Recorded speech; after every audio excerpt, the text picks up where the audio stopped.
ಹಗರಣದಲ್ಲಿ ಪ್ರಮುಖವಾಗಿ ನೋಡೋದಾದ್ರೆ ಮೂಡಾ ಕೇಸ್ನಲ್ಲಿ ಸಿಎಂ ಸಿದ್ದರಾಮಯ್ಯ ಅವರ ಕುಟುಂಬ ಸೇಫ್ ಆಗಿದೆ, ಆದರೆ ಅಧಿಕಾರಿಗಳು ಲಾಕ್ ಆಗಿದ್ದಾರೆ. ಮೂಡಾ ಕೇಸ್ನಲ್ಲಿ ಸಿಎಂ ಸಿದ್ದರಾಮಯ್ಯ ಅವರ ಕುಟುಂಬ ಸೇಫ್ ಆಗಿದೆ, ಅಧಿಕಾರಿಗಳು ಲಾಕ್ ಆಗಿದ್ದಾರೆ. ಲೋಕಾಯುಕ್ತ ವರದಿಯಲ್ಲಿ ಕುಮಾರ್ ನಾಯಕ್ ಲೋಪವನ್ನ ಎಸಗಿದ್ದಾರೆ. 2024ರಲ್ಲಿ ಬಾಮೈದ ಅಂದ್ರೆ ಅವರ ಬಾಮೈದ ಮಲ್ಲಿಕಾರ್ಜುನ ಸ್ವಾಮಿ ಅವರು ಭೂ ಪರಿವರ್ತನೆಗೆ ಅರ್ಜಿಯನ್ನ ಸಲ್ಲಿಸಿದ್ರಂತೆ. ಜಮೀನು ಸ್ಥಳ ಪರಿಶೀಲನೆಯನ್ನ ನಡೆಸೇ ಇಲ್ಲವಂತೆ ಡಿಸಿ ಕುಮಾರ್ ನಾಯಕ್ ವಿರುದ್ಧ ಶಿಸ್ತು ಕ್ರಮಕ್ಕೆ ವರದಿಯಲ್ಲಿ ಉಲ್ಲೇಖ ಮಾಡಲಾಗಿದೆ. ಅಧಿಕಾರಿಗಳು ಸ್ಥಳ ಪರಿಶೀಲನೆ ನಡೆಸದೆ ಹೇಗೆ ರಿಪೋರ್ಟ್ ಕೊಡೋದಕ್ಕೆ ಸಾಧ್ಯ? ಆದರೂ ರಿಪೋರ್ಟ್ ನೀಡಿದ್ದಾರೆ. ಮೂಡಾ ವರದಿಯಲ್ಲಿ ಪ್ರಮುಖವಾಗಿ ಆಗಿನ ಡಿಸಿ ಕುಮಾರ್ ನಾಯಕ್ ವಿರುದ್ಧ ಶಿಸ್ತು ಕ್ರಮವನ್ನ ತೆಗೆದುಕೊಳ್ಳಬೇಕು ಅಂತ ವರದಿಯಲ್ಲಿ ಉಲ್ಲೇಖಿಸಲಾಗಿದೆ.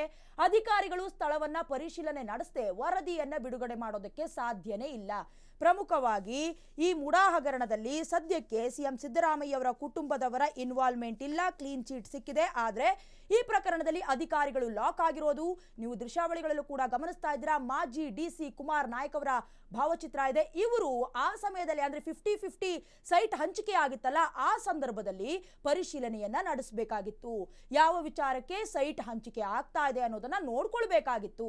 ಹಾಗಾಗಿ ಈಗ ಲೋಕ ಪೊಲೀಸರು ಏನು ವರದಿಯನ್ನ ಸಲ್ಲಿಕೆ ಮಾಡಿದಾರಲ್ಲ, ಪ್ರಮುಖವಾಗಿ ಇವರ ಹೆಸರನ್ನ ಉಲ್ಲೇಖ ಮಾಡಿರೋದು.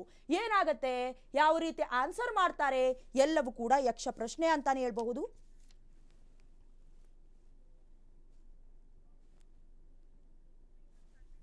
ಇನ್ನು ಇದೇ ವಿಚಾರವಾಗಿ ಹೆಚ್ಚಿನ ಡೀಟೇಲ್ಸ್ ಅನ್ನ ಕೊಡ್ತಾರೆ ನಮ್ಮ ಪ್ರತಿನಿಧಿ ಸಂದೀಪ್. ನಿಜಕ್ಕೂ ಕೂಡ ಮೂಡಾ ಹಗರಣ ದಿನಕ್ಕೊಂದು ತಿರುವನ್ನ ಪಡ್ಕೊಳ್ತಾ ಇದೆ. ಈಗಾಗಲೇ ಸಿಎಂ ಸಿದ್ದರಾಮಯ್ಯ ಅವರ ಫ್ಯಾಮಿಲಿಗೆ ಇದಕ್ಕೆ ಇನ್ವಾಲ್ವ್ಮೆಂಟ್ ಇಲ್ಲ ಅಂತ ಕ್ಲೀನ್ ಚೀಟ್ ಕೂಡ ಸಿಕ್ಕಿರೋದು. ಆದ್ರೆ ಅಧಿಕಾರಿಗಳು ಲಾಕ್ ಆಗಿದ್ದಾರೆ, ಏನ್ ಹೇಳ್ತೀರಾ?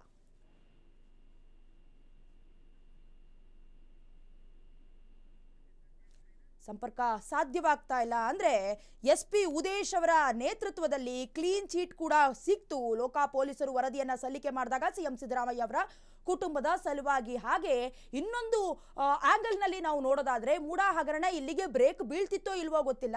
ಈ ಹೊತ್ತಿನಲ್ಲಿ ನಾವು ಜಯಲಲಿತಾ ಅವರ ಕೇಸನ್ನು ಕೂಡ ಎಲ್ಲೋ ಒಂದ್ ಕಡೆ ಬ್ರೀಫ್ ಮಾಡಬೇಕಾಗತ್ತೆ. ಯಾಕಂತ ಹೇಳಿದ್ರೆ ಆಗಿನ ಸಮಯದಲ್ಲಿ ಏನು ಅಕ್ರಮ ಆಸ್ತಿ ಗಳಿಕೆಯನ್ನ ಮಾಡ್ಕೊಂಡಿದ್ರಲ್ಲ, ಆಗ ವಿಪಕ್ಷ ನಾಯಕರು ಹೋರಾಟವನ್ನ ಮಾಡ್ತಾರೆ, ಅವರ ಅಕ್ರಮ ಆಸ್ತಿಯನ್ನ ಬೇರೆ ರಾಜ್ಯಕ್ಕೆ ಟ್ರಾನ್ಸ್ಫರ್ ಮಾಡಿ ಅಂತ. ಅದೇ ರೀತಿ ನಮ್ಮ ರಾಜ್ಯದಲ್ಲೂ ಕೂಡ ವಿಪಕ್ಷ ನಾಯಕರು ಏನಾದ್ರೂ ಧ್ವನಿ ಎತ್ತಿದ್ರೆ, ತೀವ್ರವಾಗಿ ಹೋರಾಟ ಮಾಡಿದ್ರೆ ಈ ಕೇಸ್ ಅಷ್ಟು ಬೇಗ ಕ್ಲೋಸ್ ಆಗ್ತಾ ಇರ್ಲಿಲ್ವೇನೋ, ಅದು ಬೇರೆ. ಆದ್ರೆ ಈಗ ಸದ್ಯಕ್ಕೆ ಮೂಡಾ ಹಗರಣದಲ್ಲಿ ಸಿಎಂ ಸಿದ್ದರಾಮಯ್ಯ ಅವರ ಕುಟುಂಬಕ್ಕೆ ಕ್ಲೀನ್ ಚೀಟ್ ಸಿಕ್ಕಿದೆ. ಆದ್ರೂ ಈ ಕೇಸ್ ಇಲ್ಲಿಗೆ ಸ್ಟಾಪ್ ಆಗತ್ತೆ ಅಥವಾ ಈ ಕೇಸ್ಗೆ ಬ್ರೇಕ್ ಬೀಳತ್ತೆ ಅನ್ನೋದು ಮಾತ್ರ ಖಡಾಖಂಡಿತವಾಗ್ಲೂ ಸುಳ್ಳು.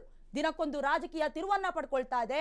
ಹಾಗೆ ಸಿಎಂ ಸಿದ್ದರಾಮಯ್ಯ ಅವರ ಇನ್ವಾಲ್ವ್ಮೆಂಟ್ ಇಲ್ಲದಿದ್ರೂ ಕೂಡ ಅಧಿಕಾರಿಗಳ ಹೆಸರು ಒಂದೊಂದಾಗೆ ತಳುಕು ಹಾಕೊಳ್ತಾ ಇದೆ. ಹೀಗಾಗಿ ಮೂಡಾ ಸೈಟ್ ಹಂಚಿಕೆಯ ವಿಚಾರವಾಗಿ ಲೋಕ ಪೊಲೀಸರು ಕೆಲವೊಂದಷ್ಟು ವರದಿಗಳನ್ನ ಕೂಡ ಸಲ್ಲಿಕೆ ಮಾಡಿದ್ದಾರೆ. RI ಸಿದ್ದಪ್ಪಾಜಿ ಆಗಿರಬಹುದು, ಭೂಮಾಲಿಕ ಶಂಕರಪ್ಪ ಸೇರಿದಂತೆ ಮಾಜಿ ಡಿಸಿ ಕುಮಾರ್ ನಾಯಕ್ ಅವರ ಹೆಸರು ಪ್ರಮುಖವಾಗಿ ಈ ವಿಚಾರದಲ್ಲಿ ತಳುಕು ಹಾಕೊಳ್ತಾ ಇದೆ. ಇನ್ನು ಇದೇ ವಿಚಾರವಾಗಿ ಹೆಚ್ಚಿನ ಡೀಟೇಲ್ಸ್ ಅನ್ನ ಕೊಡ್ತಾರೆ ನಮ್ಮ ಪ್ರತಿನಿಧಿ ಸಂದೀಪ್. ಮೂಡಾ ಹಗರಣ ಎಲ್ಲೂ ಕೂಡ ಸ್ಟಾಪ್ ಆಗುವಂತಹ ಅಥವಾ ಬ್ರೇಕ್ ಬೀಳುವಂತಹ ಲಕ್ಷಣಗಳು ಕಾಣಿಸ್ತಾ ಇಲ್ಲ. ಈಗಾಗಲೇ ಸಿಎಂ ಸಿದ್ದರಾಮಯ್ಯ ಅವರ ಫ್ಯಾಮಿಲಿಯ ಇನ್ವಾಲ್ವ್ಮೆಂಟ್ ಇಲ್ಲ ಅಂತ ಕೂಡ ಕ್ಲೀನ್ ಚೀಟ್ ಸಿಕ್ಕಿದೆ. ಆದ್ರೆ ಅಧಿಕಾರಿಗಳು ಲಾಕ್ ಆಗಿದ್ದಾರೆ. ಇದ್ರ ಬಗ್ಗೆ ಹೆಚ್ಚಿನ ಡೀಟೇಲ್ಸ್ ಅನ್ನ ನೀವು ಕೊಡೋದಾದ್ರೆ. ದಯಾನ, ಏನು ಅಧಿಕಾರಿಗಳ ಯಾವತ್ತೂ ಕೂಡ ರಾಜಕಾರಣಿಗಳ ಹಗರಣದ ವಿಚಾರಕ್ಕೆ ಬಂದ್ರೆ ಕೊನೆಗೆ ಅಲ್ಲಿ ತಪ್ಪಿತಸ್ಥರಾಗುವಂತಹದ್ದು, ಬಲಿಪಶು ಆಗುವಂತಹದ್ದು ಅಧಿಕಾರಿಗಳೇ. ಈ ಒಂದು ಮೈಸೂರಿನ ಮೂಡಾ ಹಗರಣದ ಸಿಎಂ ಸಿದ್ದರಾಮಯ್ಯನವರ 14 ಸೈಟ್ಗಳ ವಿಚಾರವೂ ಕೂಡ ಇದರಿಂದ ಹೊರತಾಗಿಲ್ಲ. ಪ್ರಮುಖವಾಗಿ ಲೋಕಾಯುಕ್ತ ವರದಿಯಲ್ಲಿ ಸಿದ್ದರಾಮಯ್ಯನವರ ಒಂದು ಪಾತ್ರ ಮತ್ತು ಸಿದ್ದರಾಮಯ್ಯನವರ ಕುಟುಂಬದವರ ಪಾತ್ರ ಈ ಒಂದು ಹಗರಣದಲ್ಲಿ ಏನು ಇಲ್ಲ ಅಂತ ಕೂಡ ಇದ್ರೂ ಕೂಡ ಈ ಒಂದು ಹಗರಣದಲ್ಲಿ ಸಂಪೂರ್ಣವಾಗಿ ಈಗ ಅಧಿಕಾರಿಗಳ ಲೋಪ ಈಗ ಎದ್ದು ಕಾಣ್ತಾ ಇರ್ತಕ್ಕಂಥದ್ದು. ಲೋಕಾಯುಕ್ತ ಅಧಿಕಾರಿಗಳು ಕೂಡ ಈ ಒಂದು ವಿಚಾರಗಳನ್ನೇ ವರದಿಯಲ್ಲಿ ಉಲ್ಲೇಖ ಮಾಡಿರ್ತಕ್ಕಂಥದ್ದು. ಪ್ರಮುಖವಾಗಿ ಸರ್ವೆ ನಂಬರ್ 464 ಕೆಸರೆ ಗ್ರಾಮದ 3 ಎಕರೆ 16 ಗುಂಟೆ ಜಮೀನಿದೆ.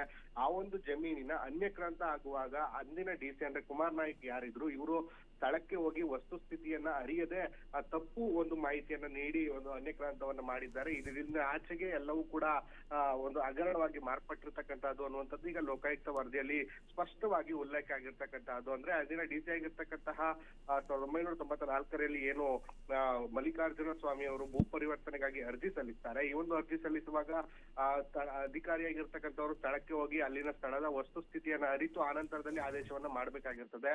ಕಚೇರಿಯಲ್ಲೇ ಕುಳಿತು ಕುಮಾರ್ ನಾಯಕ್ ಡಿಸಿ ಆಗಿರ್ತಕ್ಕಂಥ ಕುಮಾರ್ ನಾಯಕ್ ರವರು ಒಂದು ಅನ್ಯಕ್ರಾಂತವಾದ ಆದೇಶವನ್ನ ಮಾಡಿದ್ದಾರೆ. ಆನಂತರದಲ್ಲಿ ಇದೆಲ್ಲವೂ ಕೂಡ ಗೊಂದಲ ಆಗಿ ಇವತ್ತು ಈ ಒಂದು ಹಗರಣದ ಹಂತ ತಲುಪಿದೆ. ಈ ಒಂದು ಕುಮಾರ್ ನಾಯಕ್ ಅವರು ಇಲ್ಲಿ ಕುಮಾರ್ ನಾಯಕ್ ಅವರ ವಿರುದ್ಧ ಶಿಸ್ತು ಕ್ರಮವನ್ನು ಜರುಗಿಸಬೇಕು ಅನ್ನುವಂಥದ್ದು ಈಗ ಲೋಕಾಯುಕ್ತ ವರದಿಯಲ್ಲಿ ಉಲ್ಲೇಖವನ್ನ ಮಾಡಿ ವರದಿಯನ್ನ ಕೂಡ ಕೊಟ್ಟಿರ್ತಕ್ಕಂಥದ್ದು.